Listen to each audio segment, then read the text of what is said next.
आज रोजी दुपारी 1 वाजेच्या सुमारास पोलीस निरीक्षक दत्तात्रय दराडे साहेब यांना गुप्त बातमीदारामार्फत माहिती मिळालेली होती की कराड शहरामध्ये इनोवा गाडीमधून काही इसम हे मेफेड्रॉन हा अंमली पदार्थ जो NDPS कायद्याअंतर्गत प्रतिबंध आहे तो विक्रीसाठी घेऊन येणार आहेत। त्या अनुषंगाने त्यांनी मला त्या पद्धतीने माहिती दिल्यानंतर आम्ही छापा कारवाई करण्याबाबत आदेशित केलेले होते। सदर कारवाई दरम्यान कराड शहर पोलीस स्टेशनची जी टीम आहे त्यांना एकूण 95.78 ग्रॅम इतक्या वजनाचा मेफेड्रॉन मिळून आलेला आहे। सदर कारवाईमध्ये इनोवा गाडी जप्त करण्यात आलेली आहे आणि 3 इसम आणि त्यांचे मोबाईल हे आपल्याला मिळून आलेले आहेत। सदर एकूण किंमत 18,82,840 रुपये इतक्या किमतीचा मुद्देमाल आपण सदर गुन्ह्यामध्ये जप्त केलेला आहे। ते कुणाला विक्रीसाठी आले होते?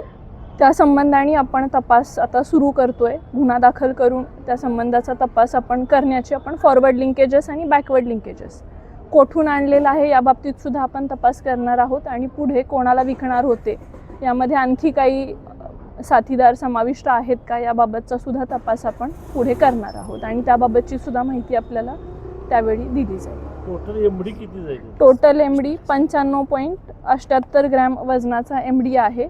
सदर कारवाईमधल्या एमडीची किंमत 2,87,340 रुपये इतकी आहे। या कारवाईबाबत जिल्ह्याचे पोलीस अधीक्षक निखिल पिंगळे सर, आदरणीय अपर पोलीस अधीक्षक वैशाली कडूकर मॅडम यांनी कराड शहरच्या सर्व टीमचे अभिनंदन केलेले आहे आणि आणखी चांगल्या पद्धतीने आम्ही इफेक्टिव्हली कारवाई करू याबाबत देखील सूचना दिलेल्या आहेत। मागची कारवाई झाली त्याचा आणि ह्या आरोपींचा काय संबंध? यातील जे 2 आरोपी आहेत समीर शेख, नजर मुल्ला आणि तिसरा जो आरोपी आहे फरदीन शेख, यापैकी जे समीर शेख आणि नजर मुल्ला आहेत ते यापूर्वी त्यांच्यावरती गुन्हे दाखल आहेत।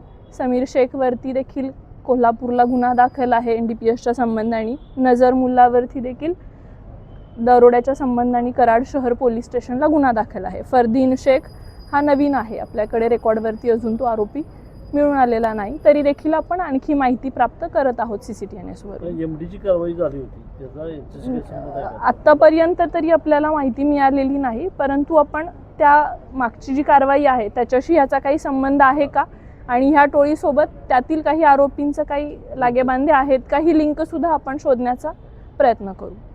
ओके.